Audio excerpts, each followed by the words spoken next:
Hi, everyone. Let me flip this camera around. Let's see. Okay. Hi, everyone. Great to see you today. I just thought I would do a quick scope to talk about my latest blog that went up today with New Social Worker magazine for the Your Social Work brand. The article was about your brand on social media and while in clinical practice. And that's a lot going on there. So in a lot of my research, what I tried to do is come up with 4 easy steps to the way to think about how to position your brand on social media with considerations to your clinical practice. So step 1, really the personal branding process. And I really kind of see the personal branding process as a way to do your planning. It's the way you strategically think about what your best attributes are, how to position yourself in the marketplace, and really kind of your own goal setting. So what do you want to achieve in your professional goals? And that's a very important part of personal branding.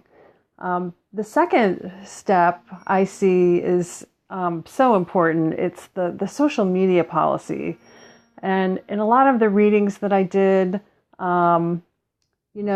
Keely Combs, she really is the best example of a social media policy that can really guide you in your clinical practice. Either if you're in private practice or you need to create one if you're starting your own private practice, or if you're in an agency that has a social media policy, it definitely is something to be relied on and even used as a clinical tool. And I had really nice conversations with Jonathan Singer. Special thanks to him for some of our chats and directing me to a lot of great resources for this article. He really stressed that, it becomes a clinical tool, something you use within your practice. And that I love his quote, social media shouldn't be this burden for something you have to do. It's something that just becomes a part of what you do. So again, social media policy, really important. Dr. Keely Combs, definitely a good go-to resource.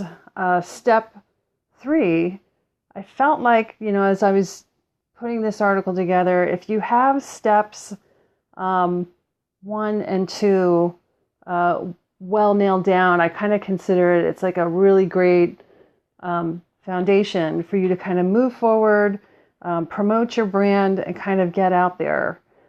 So 1 and 2 under your belt. Step 3 is really moving forward with your strategy to using social media while you're in clinical practice to shape your brand. And then step 4 is really just realizing that this is going to be an ongoing process for anyone who is doing this. You have to always manage what's going on with your clinical practice and your interaction with clients. Social media is something that's just become a part of our world. We're on it all the time. We live digitally. So just keep in mind when things come up, rely on colleagues, supervisors, the social work professional organizations that are out there. NASW, they have some great resources. Obviously, the Code of Ethics can really guide some of what people do in clinical practice on social media. ASWB and NASW, they have a great tech brief. I've linked to it in my article in the resource section. And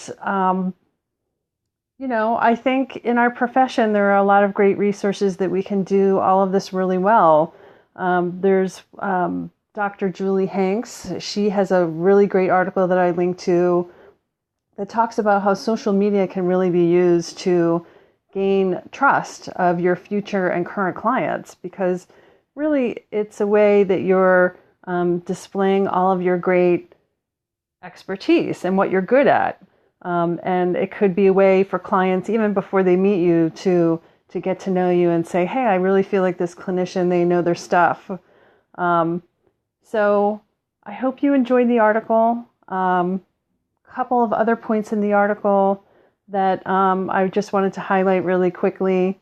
A lot of people can use social media for strictly personal ways. There are lots of privacy settings. You can really lock down your profiles, join closed groups to interact with family and friends. But just remember, privacy settings aren't always foolproof. So if you really want things to remain totally private, just don't post them on the internet. Don't put them on social media. So that's it for my little chat. I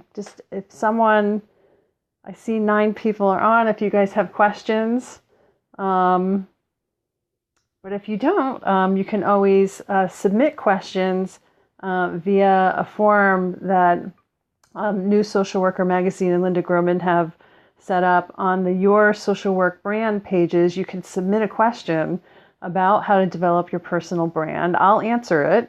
You can submit it anonymously if you'd like, or if not, we can share it to everyone in a post. So Sean Egginger, Stuck on Social Work, he provided a great question. Thanks, Sean. He's been wonderful support to this new column that we're doing. And anyway, we'd love to hear your questions. So enjoy the article, and I will do another scope when we post again. Thanks.